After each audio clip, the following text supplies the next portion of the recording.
সম্মত হয়েছে ভারত পাকিস্তান দু দেশই। আর এবার কি ছাড়া পাবেন ভারতে পাকিস্তানের হাতে বন্দী ভারতীয় জওয়ান পূর্ণ কুমার সাউ? সংঘর্ষ বিরতিতে আশার আলো দেখেও দুশ্চিন্তা কিন্তু কাটছে না পরিবারে।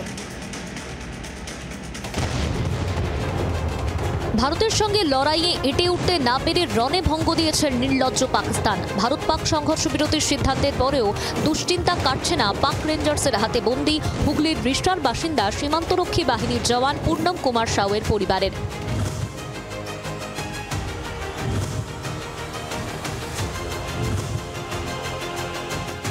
পহেলগাঁওয়ে জঙ্গি হামলার পরদিন গত 23শে এপ্রিল ভুলবশত পাকিস্তানের সীমানায় ঢুকে পড়েন পূর্ণম কুমার। পাকিস্তান রেঞ্জার্স তাকে বন্দী করে। একাধিক ফ্ল্যাগ মিটিং এর পরও পাকিস্তানের তরফে পূর্ণমের মুক্তির বিষয়ে কোনো নিশ্চয়তা মেলেনি। পাক সেনার হাতে পূর্ণম আটক হওয়ার কয়েকদিন পর রাজস্থানে পাকিস্তানি জওয়ান খোজা মীরকে আটক করে ভারতীয় সীমান্তরক্ষী বাহিনী। পাক রেঞ্জার আটক হওয়ার পর দর কষাকষির দিক থেকে ভারত কিছুটা সুবিধাজনক অবস্থায় থাকবে বলে মনে করেছিল পূর্ণমের পরিবার, কিন্তু এরই মধ্যে দুই দেশের মধ্যে সংঘর্ষ চিন্তা বাড়ায়। তবে শনিবার বিকেলে দুই দেশের মধ্যে সংঘর্ষ বিরতির সিদ্ধান্ত শুনে প্রথমে কিছুটা আশার আলো দেখেছিল পূর্ণমের পরিবার। রাতে নতুন করে জম্মু সহ একাধিক এলাকায় পাকিস্তান সংঘর্ষ বিরতি লঙ্ঘন করায় চিন্তা বাড়ে সাউ পরিবারের। দেশেই আমাদের যুদ্ধ চলছিল পাকিস্তান ইন্ডিয়া নিয়ে, তো কালকে নিউজ দেখলাম কি ওইটা মানে ইয়ে করা হয়েছে, বন্ধ হয়েছে এখন।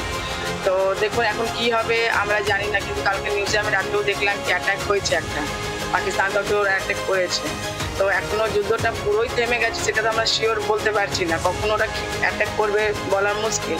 তো এই সপ্তাহের মধ্যে ফেসে আছে আমার হাজব্যান্ড। পূর্ণমের বাড়ি না ফেরা পর্যন্ত স্বস্তির নিঃশ্বাস ফেলতে পারছেন না পরিবারের কোনো সদস্যই। কিছুটা হলো আশার আলো দেখতে পাচ্ছি। হ্যাঁ, কেন ওনারা বলেছিলেন ইউথ লাগায় আবি কুছ নেই হোগা, প্লিজ আপ শান্ত রহিয়ে। আমি শান্তি ছিলাম, পেশেন্স রেখে বসেছিলাম, কিন্তু আজ থেকে তো প্লিজ স্টার্ট করুন কি হ্যাঁ কিভাবে ওনাকে ছাড়ানো যাবে বা কিছু। আমি চাইছি তাড়াতাড়ি এই সব নিয়ে মানে ঝামেলাটা শেষ হোক। আর ভালো লাগছে না আমার শরীর, এই অবস্থায় আমি আর টেনশনে স্ট্রেস নিতে পারছি না।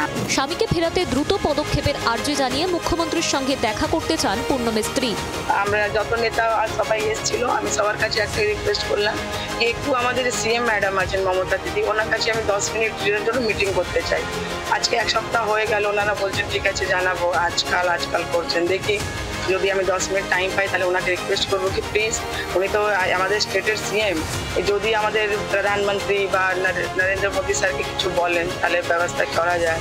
এদিকে পূর্ণমকে দ্রুত দেশে ফেরাতে প্রয়োজনীয় পদক্ষেপ করার আর্জি জানিয়ে বিএসএফ এর ডিরেক্টর জেনারেলের সঙ্গে কথা বলেছেন বলে দাবি করেন শ্রীরামপুরের তৃণমূল সাংসদ কল্যাণ বন্দ্যোপাধ্যায়। এ নিয়ে এক্স হ্যান্ডেলে পোস্টও করেছেন কল্যাণ। পূর্ণম সাহেব নিয়ে কাল সন্ধ্যেবেলা আমি ডিজি বিএসএফ এর সঙ্গে কথা বলে, তো এখন যখন পরিস্থিতি পাল্টে গেছে তখন ইমিডিয়েটলি তাকে পদক্ষেপ নেওয়া উচিত, তাকে যাতে ফেরত নিয়ে আসে। ইতিমধ্যেই হিমাচলের কাংড়ায় বিএসএফ এর সদর দপ্তরে গিয়ে পূর্ণমকে দ্রুত ফেরানোর ব্যাপারে আর্জি জানিয়েছেন পূর্ণমের স্ত্রী রজনী। স্বামীর কর্মস্থলেও গিয়েছেন। বিএসএফ এর তরফে তাকে ধৈর্য ধরার পরামর্শ দেওয়া হয়েছে। 3 সপ্তাহ হতে চলল পাক সেনার হাতে বন্দী পূর্ণম এখনো ছাড়া পাননি। কবে ঘরের ছেলে ঘরে ফিরবেন সেদিকে তাকিয়ে আশায় দিন গুনছে পরিবার। শ্রীরামপুর থেকে বিধান সরকারের রিপোর্ট, জি 24 ঘন্টা। বাংলার আওয়াজ, বাঙালির আবেগ, জি 24 ঘন্টা।